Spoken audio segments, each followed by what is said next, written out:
The Yankees' outfield as a whole last season was a strength of the club mostly because of the contributions they got from RF Aaron Judge and CF Aaron Hicks. Gardner was the primary left fielder for most of the season, but he really struggled in the second half and eventually lost his starting job to September trade deadline acquisition Andrew McCutchen. Giancarlo Stanton was solid filling in at the corner outfield spots when he wasn't the DH, but the expectation is that he'll continue to get the majority of his at-bats at DH in 2019 and beyond. When the Yankees resigned Gardner earlier this offseason, I wasn't surprised considering he's the longest tenured player on the team and a great clubhouse leader, but I was surprised at how much he was signed for. A one-year deal worth $7.5 million doesn't seem like much, especially for a big-market club like the Yankees. However, it is a nice payday for a player who's on the decline and one who might not be worthy of a starting outfield job anymore at this point in his career. I love Gardner and all he's done for the Yankees organization over his 11-year career in pinstripes, but if this team is going to win a championship in 2019, I don't think he should be the everyday LF. That's not to say he will be, but the fact that he was paid that much tells me that's the plan, at least to begin the season.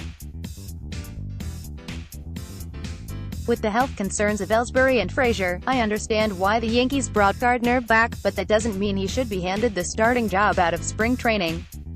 As much as the Yanks would love to get rid of Ellsbury and his terrible contract, he's still on the roster, and if he can stay healthy they might as well give him a chance to compete for the starting job in left. The same goes for Frazier, who has more upside than both Ellsbury and Gardner and still projects to be the team's long-term starter in left field. Frazier suffered a concussion last February and his symptoms lingered throughout the year, which prevented him from making a big impact on the big league roster. Had he been healthy, he would have had plenty of opportunities to play due to the injury to Judge and the struggles of Gardner. Who knows, if he never got hurt he could have taken Gardner's job for good and then we probably wouldn't be having this discussion today. More from Yanks Go Yard. In 2017, Frazier showed flashes of what made him one of the Yankees' top prospects, despite appearing in only 39 games. He batted .231 in 134 at-bats, but he picked up 17 extra base hits and slugged .448. Every time he took the field he brought a ton of energy and showed an aggressive style of play on defense and on the base paths. Yankee fans have been waiting to see what Frazier can do over the course of a full, healthy season, and the hope is he'll have that opportunity in 2019.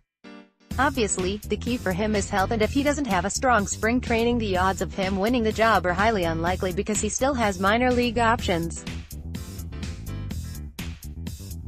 Although if he comes into camp and shows that the concussion is behind him and he plays to his capabilities, the Yankees are going to have a very tough decision to make when they put together their final 25-man roster. Even though Ellsbury and Gardner are well past their primes and look more like fourth outfielders, they're pretty much guaranteed a spot on the opening day roster if they don't get hurt. Gardner should be regardless of whether he starts or not, but Ellsbury will be on it mostly because he's due to make a little over $21 million next season.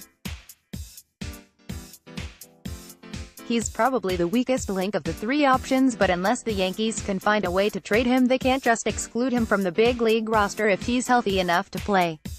If it were up to me, I'd give Frazier the job and see what he can do with 500 at-bats because of his upside, but I get the feeling Gardner will be the starting left fielder on opening day.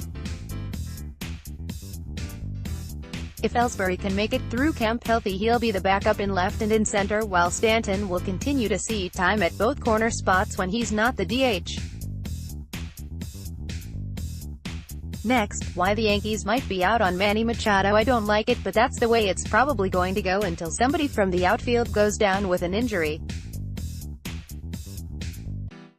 Once that happens, Frazier will be the first guy called upon to fill in, and hopefully, he'll get enough chances to show that he belongs and that he should be a part of the starting outfield for years to come.